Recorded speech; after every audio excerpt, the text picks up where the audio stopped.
David Benavidez versus David Morrell. Finally here, 2 days away. Talk about a fight, a fight fans fight, a hardcore fans fight. And unfortunately, not a casual fight because not too many casuals know about it, and they should know about it because this is the kind of fight that you want that person that doesn't know boxing, that's on the fence about watching boxing, or that used to watch boxing to watch. This is going to be an all action fight. Two guys that come to fight, especially David Benavidez. We were just talking about paying for pay-per-views right before we started the show, and I seen someone comment recently that David Benavidez is a guy that they pay for pay-per-view for still, and that they don't regret it, and that they'll continue to pay because he's all action and he always brings it, and you get your money's worth when you're watching him. So that's a big fight, and not only is that fight good, but the undercard as well. We have the return of Isaac Pitbull Cruz versus Angel Fierro. We also have the rematch the rematch of Brandon Figueroa versus Stephen Fulton. And last but not least, we have the return of Jesus Ramos Jr. versus another return of Jason Banana Rosario. So you know what, man? It's a night to grab your popcorn, man. If you're a boxing fan, it's gonna start early and then late, and I think it's a solid card and a solid night of boxing. But you know how we do it here, man. We don't play around. We don't make you wait 10, 20 minutes to tell you what the title of the video is to get to the point of that. Sean, break it down. David Morrell versus David Benavidez. What happened? Why? And how? Yeah, man. A highly anticipated match, like you mentioned. This is without a doubt a fight for the us hardcores, as they say, the purists. So and this should be a fight where the casuals are salivating for and can't wait, and they're at the barbershop asking you, yo, who you like and who's gonna win. No, but they're more in tune about the Canelo Crawford. But anyway, look, you got two light heavyweights. They both making their second fight at this weight. David Morrell only has 11 fights to his name, but has a very deep amateur background, right? So he's very fundamentally sound. The guy could box. He has good footwork, not great. He can punch. He's explosive. And he's young, right? On the other hand, you have Benavidez. His nickname fits, the monster, right? That's how he fights. He wants to mold you. He wants to pressure you. He wants to punish you. Just like a monster in the movie just shreds you to pieces. That's exactly what David Benavidez does. He does not play with his food. Once you give him that plate with that mortar, with that pollo al horno, with that salada de papa, he gonna eat that. He not there to no. He's there to fight. He's there to entertain. He is a fighter. And this is why people love him. And you got to, whether you're a fan of his or not, you got to respect him and his style of fighting because he's very vicious in the ring. But anyway, in order for Benavidez to win this fight, he needs to be Benavidez. And for those that are not familiar, what is that? Well, that's Benavidez.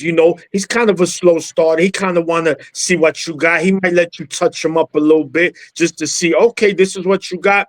And once he starts putting it in fifth gear, it starts to get ugly. He starts warming up with the jab, like I mentioned before in the Boo Boo fight. Even though I did pick Boo Boo, but I did mention people just think Benavidez is just what comes forward with his head. No, he comes in with the jab. He has very good body work, but he's a fighter that throws a lot of punches. So he's gonna let them hands go. And once he starts going, man, it's just hard for him to stop. Now, in his last fight, you saw he was up against a bigger fighter than him, something we haven't seen since who knows when. And although he did dominate, He did not look like the monster we've seen in the past. It was his first fight. Buy it. Let's see. That's why I'm very eager to see how he looks in this fight. But based on what I've seen, I think he's going to continue to be who he is and be dominant. Now, for David Morrell, he's a southpaw. He could box and he could punch. Now, there's been a lot of back and forth in this fight, gentlemen. And I think one thing that might be a wrong strategy for Morrell is that he might get caught up in the moment where he want to say, "Oh, they calling this guy a monster." He think I could bang with him. I'm not intimidated. It's not about being intimidated. It's not about proving a point. It's about winning the fight. And how you win the fight against Benavidez is being smart. And how you be smart, use your jab, use your distance, use your footwork, and go to the body. Once Benavidez get close, either clinch, you turn him and get back to the center of the ring.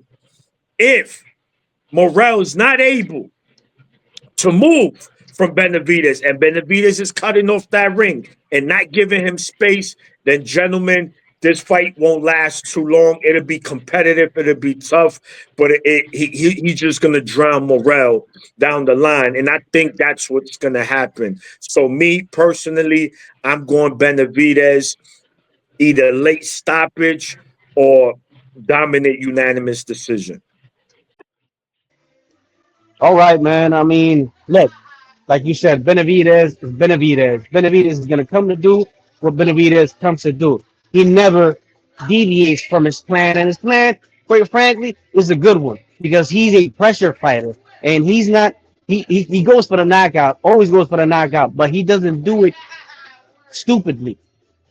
He doesn't do it in a way that's not smart. This guy you does use fundamentals, man. He has some flaws. He stands a little too straight up, right? That's one of his flaws. But he works behind the jab. He uses his jab. He goes to the body. He doesn't have tremendous head movement, and he stands straight up. Those are two of the things, or head movement at all. Those are two of the things that you can say from him. He's not a defensive that are negative about him, but he's not a defensive fighter. But he goes about his plan tactically. There's a strategy behind it. Jab you, pressure you, break you down, take you out. There's a format to how he does things. He's not like Canelo Alvarez that's sitting there, and Canelo Alvarez is a counter puncher. He's sitting there, not throwing punches. He's not a volume puncher. He's trying to counter you. He's trying to, if he's able to knock you down, he knock you down. But he's not going to pressure you, go to the body on you, throw volume, take you out, to punish you. He doesn't do that. But Benavidez does. Benavidez is probably in those upper weight classes. He has to be one of the fighters with the highest volume. He has to have one of the highest volumes.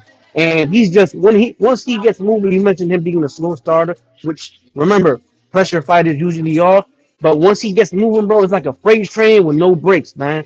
Y'all ever seen the movie Unstoppable with or Pelham 123, the taking of Pelham with Denzel Washington, where they took the brakes off the train, and once he gets going, bro, it's just like that, man. So he doesn't need to do anything different for this fight. He has to be Benavidez. Work behind his jab, go to the body, pressure Morrell, throw volume. And one thing that's deceptive about Benavidez, because he's a plodding fighter, right? He doesn't really have great footwork, or he's not fleet of foot, but he actually has good hand speed. So he's quicker than you think he is. He can either surprise you with one punch, or as he's known for, he can hit you with a barrage of, kind of that shoe shine combination punching, but it's a little more than shoe shine because he does pack a decent punch. He's not a one punch knockout artist. He's an accumulative knockout puncher, but he still can hurt you with one punch because he throws sharp punches and he is fast with his hands. Now, what does Morrell have to do? You mentioned it, Sean. He can't get into a firefight. He can't allow emotion or pride to be the sole motivator in the ring for him. He has to use his intelligence.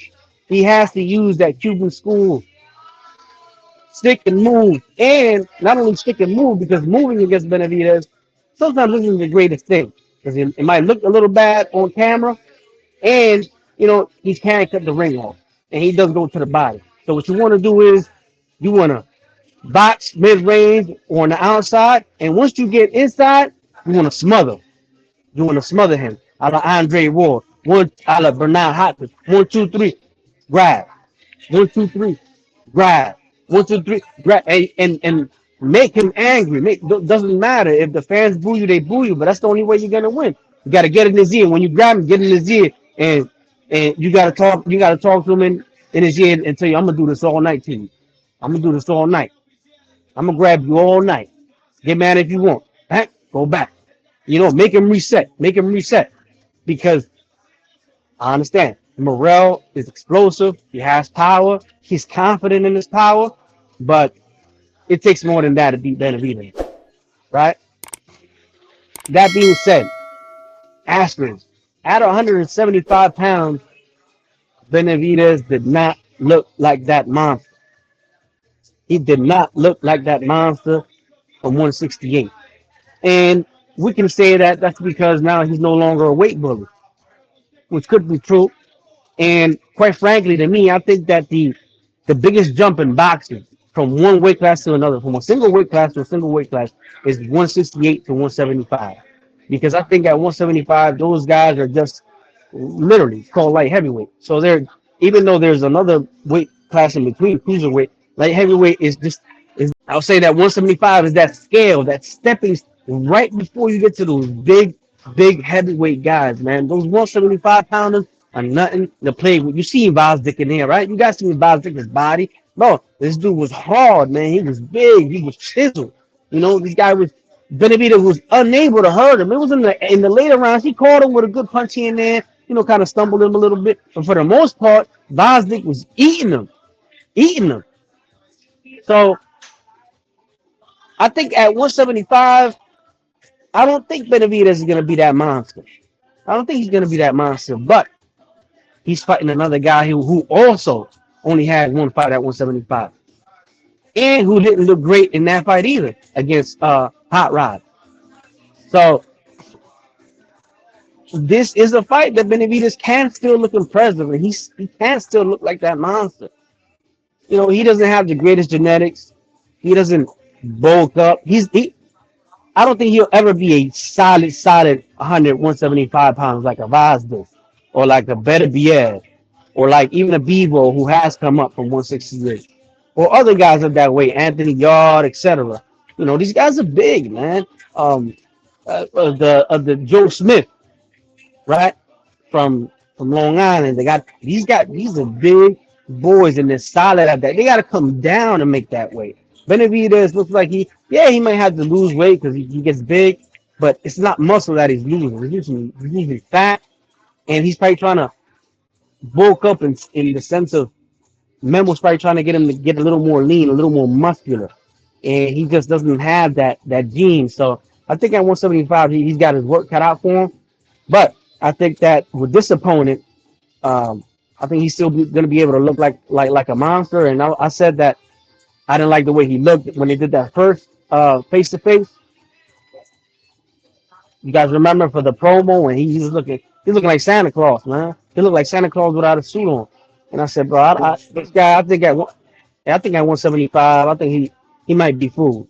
But he slimmed down and he's very motivated and he's talking like he's really focused and he dislikes Morrell, which is a bad thing many times because it can fog or cloud your judgment. But he's actually a smart fighter, Benavidez. And he's one fighter that he fights, even though he fights with emotion, he fights well, Sean, because he doesn't deviate from his plan. He doesn't do stupid things. He's not like Pitbull. Pitbull goes in there and he's just throwing those roundhouse punches. And the more he throws and misses, the more angry he gets.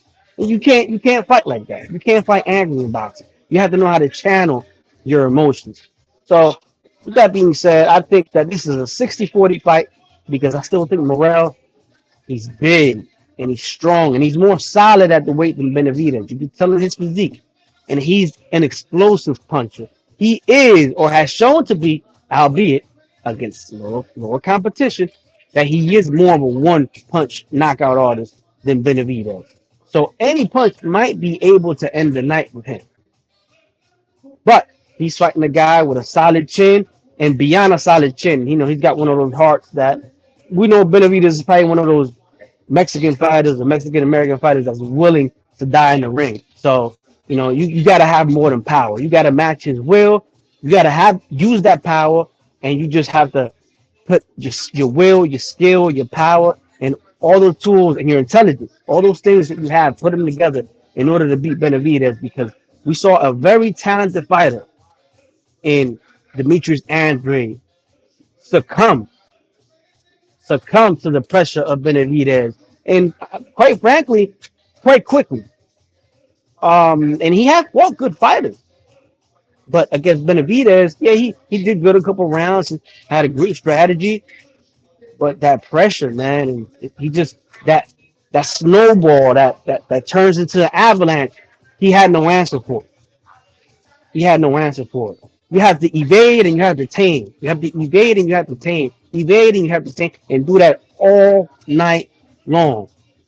At times, show 'em that you're brave. Show them that you got guts, that you have power too.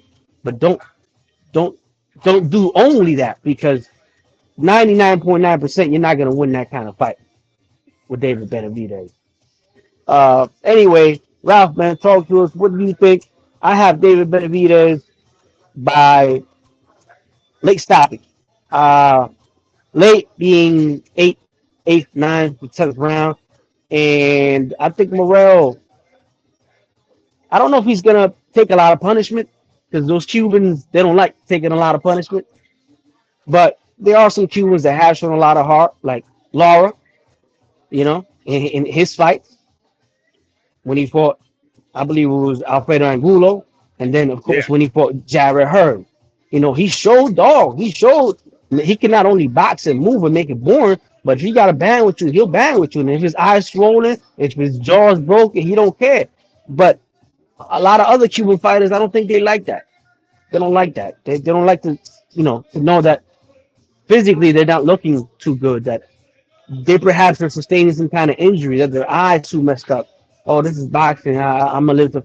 So I don't know. And against Benavidez, he's just the guy that he's the type of guy that'll make a fighter quit. You know, I got Benavidez stopping Morrell, but I do give Morrell a very good punch, a very, very good puncher's chance, 60-40. But I would say put your money on Benavidez. Okay. So as the fight has gotten closer, I've been pretty much on the edge, particularly after today and watching the press conference. And to be fair, I didn't like the way Benavidez sounded. He sounds edgy. I don't know if it's nervousness. I'm not really sure what exactly it is.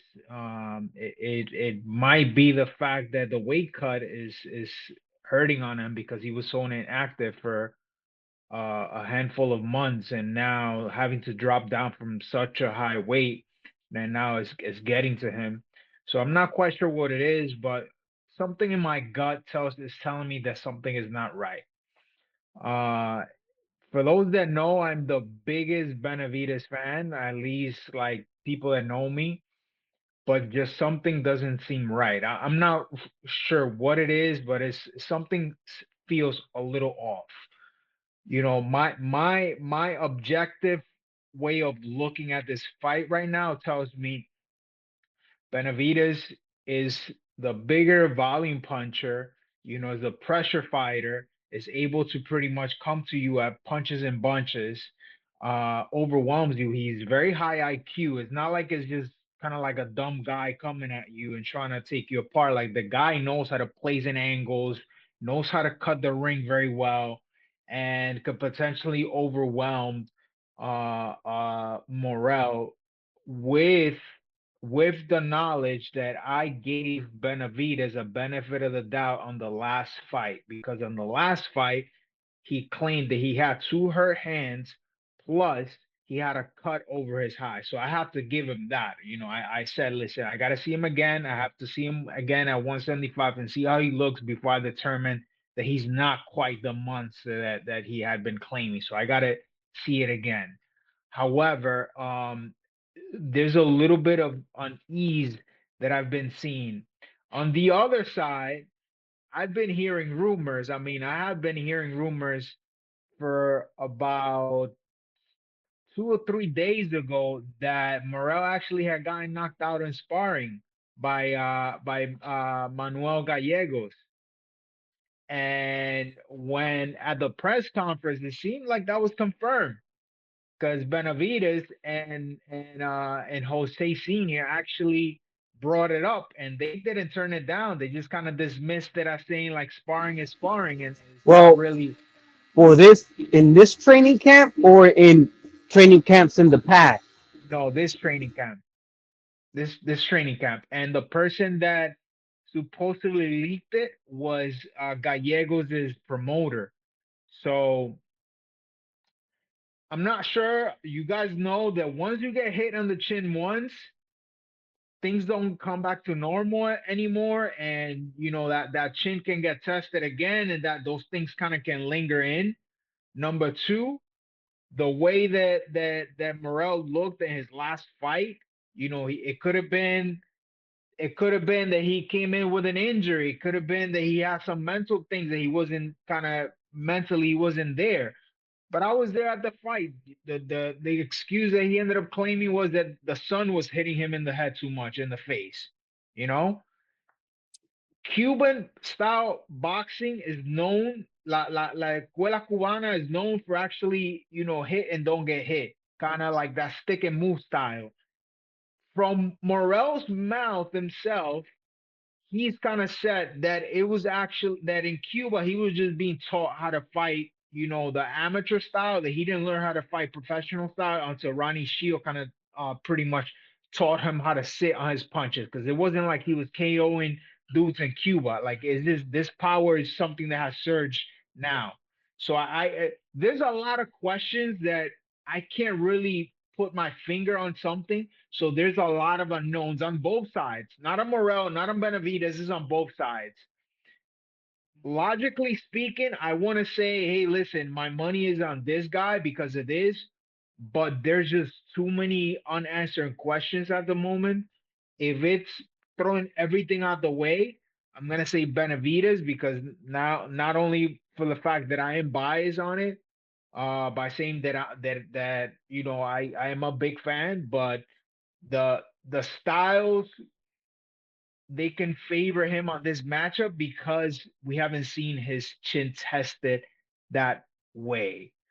Number two, we don't know how Morrell is going to kind of react, because every fight that I've seen him, I've seen him pretty much coming forward. And the only guy that fought him moving backwards very well was Hot Rod. So I don't really know what game plan is gonna come into effect going in. Um, I'm gonna say 60-40 Benavides, and I say that it goes to distance. All right. I No. think you made some fabulous points. Um, and regarding the rumors and speculations that you mentioned, and they're all very valid. Again, Sean mentioned it, I mentioned it. Even They both even even the thing with Vada, like that's another big one. Like, there's a lot of heavy rumors with that stuff, with doping and stuff. And I mean, well, I think that No, has but been more. he's participating in it.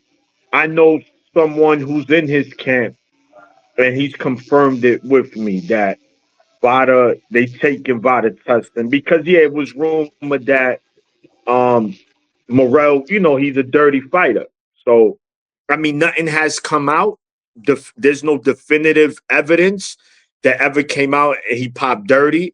like other fighters. But No. So it's not even that. I mean, the way that it traditionally works, according to my understanding, is that the promotional company sets aside a budget and that determines the frequency of testing. The issue that's been going on is that they didn't even begin testing right away. Normally, you begin testing upon signing the contract, and that goes anywhere from 11 to 12 weeks out. They didn't begin testing till like 9 or 8 weeks down, and that was only after Benavidez had threatened to pull out the fight.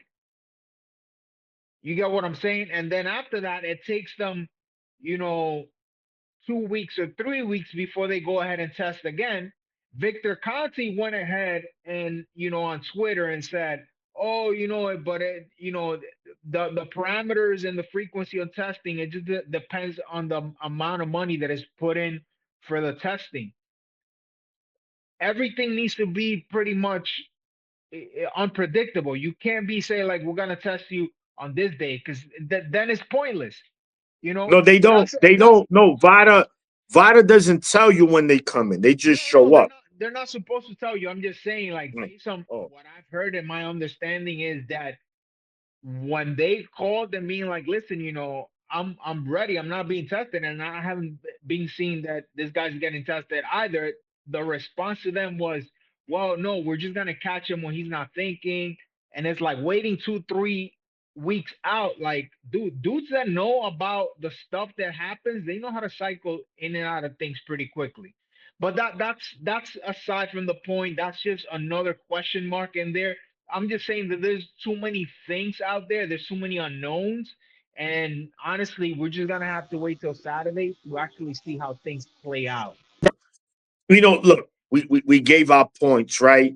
We know that this is going to be the first time Morrell's going to be under those bright lights. Benavidez been there, whether it be with Caleb Plant, Boo Boo Andre. He's fought on pay-per-view. He's headlined. So this is nothing new to Benavidez. Morrell, on the other hand, this is foreign territory. You could say what you want. You could talk a good one. But once you in that ring, in that bell ring, you like, oh shit. This shit is different at this level. It matters. You've seen it.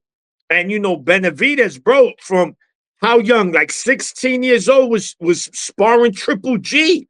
You talking about when Triple G was that monster. So look, man, Morrell, he 100% could win this fight. Like we all mentioned, none of us is saying Morrell has absolutely no shot. None of us said that. What we saying is it's hard to go against a guy, right, that fights that kind of style. He's just so relentless. And, this is a new age Cuban. Some of them like to shake. We see Robisi shake. Just happens to be in his last fight. It kind of just, I didn't like the way he went out. Like I said, I would have liked to see him finish that round and then decide whether he should call it a night or not. But it's going to be interesting. This is Morrell's opportunity, right, to put his name in the forefront, for him to be somebody in the sport, so make him a household name. If he could go in there Saturday night and upset the apple cart, because I've seen people picking him, but it's more like 70-30, picking for Benavidez, because we just know what it is when it comes to Benavidez. We have to see it first before we can say, okay. And Dream made a good point, right? It doesn't look like Benavidez is going to be that monster at light heavyweight. But being that he's fighting another fighter that's only fighting for his second time at light heavyweight, which, again, you make the good point as well. Again, he has a better physique than Benavidez. He has a six-pack. You just could see it. But maybe he'll be able to overwhelm Morrell in this fight. And I think he will. Can he do that against a Bevo? Can he do that against a better beef? That's a whole different story. That's a whole different breakdown.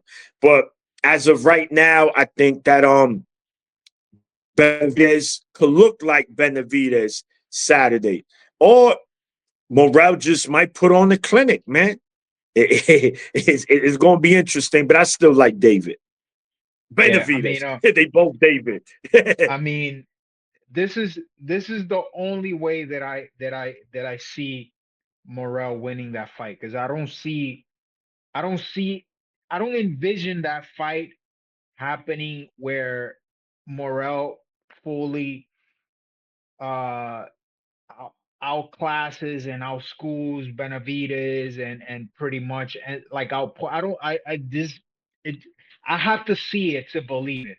The only way that I see Morrell winning that fight if is he's fighting on the back foot and he catches him with a really good shot on a counter that just sleeps him or hurts him really bad. Like one or two shots that ends up hurting Benavidez. That's the But only way that I see. I can't see Morrell just practically just outpointing him. And the reason that I say that is because people think that Benavidez is just this big lob of Larker lob coming forward and just throwing punches, kind of like your traditional flat-footed Mexican fighters. Like, no, this guy squares up because he ends up cutting the space on people whenever he's cutting off the ring. And a lot of people don't really understand that. Whenever he pretty much squares up, there's no way to go for you to go to escape a certain route or pivot outside of another. Um, my theory is since he was 300 pounds as a kid, I think that he still stands as if he had that large body, but he doesn't. So the way he stands, like if he's used to this circumference around him, and he was that way for a long time in his life, and I think that even when he shed the well, weight, he still had that No, posture. it's not that. It's not. That's not why I'm mentioning it. I'm mentioning it because you have to see where the angle of the punches that he's coming from. So whenever he squares up, remember he's a righty. So if you're a righty, you're supposed to throw in pretty much the right cross, pretty much at an angle. Whenever he squares up and he throws a jab, it's almost coming as if it's a left hand, and you don't know where those punches are coming from. Whenever you're trying to escape those route and you're getting punched as if like your jab is hurting as a cross, it makes you think twice what decision you're gonna make. And that's when the holding starts. That's when the fight pretty much make end up cutting in short distance. So unless Morrell can hurt him early or can hurt him in the fight, I don't see that fight being out punted on points. I see Benavidez. That, I see Benavidez winning that fight 9-3, 8-4. now that you say that, and I was reminded of it right before you said it. Um, there's a game plan that I've always thought of when it comes to fighting guys that come after you. If you have your own power, if you have your own power, take a book from Rigondeaux when he fought Nonito Donaire. Right. What did he do? First round, he came out and blitzed Donaire. Fast, hard punches. Let him know, yo, you can't just come up in here. I could hurt you. I could hurt you. And use that as a detractor. And then from round two on, boxing. But when you're fighting a guy like Benavidez, the first thing you got to do to him, even if it doesn't phase him, because he's very, very, very mentally strong, is let him know, bro, I punch hard. This will hurt you. Well, And your the and your reactions instinctively, even if you are a tough guy that comes forward, instinctively your reaction is to, because remember, you're a human being. You're built, you're wired like that to say, shit, whenever I move forward, I got clipped. This guy hits really hard. I have to be more careful. And that's going to going to give you room in the box to move around. But if you start against a beast like that, moving back from round one, he's going to say, okay, I got him. This is another one.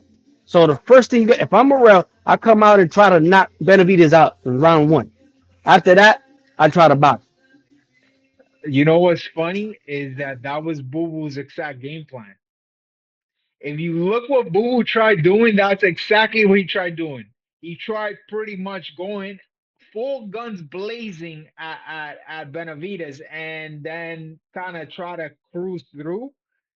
And it's funny because I heard See, he's a different fighter. He doesn't have that one he's a knockout. different fighter. One. He didn't He have doesn't the have that power. firepower to do that. He didn't have the I don't firepower think to he do tried that. to do that either. I think that's just how he starts Brother, all his fights. I heard Chris and Paulie mention that weeks before the fight, and that's exactly how it ended up playing out. And he tried pretty much going blow for blow at the beginning so he can cruise, and he just gassed out. It just didn't play out. But let's see. Saturday's gonna tell the story. We're gonna Oh, see how this is gonna play out.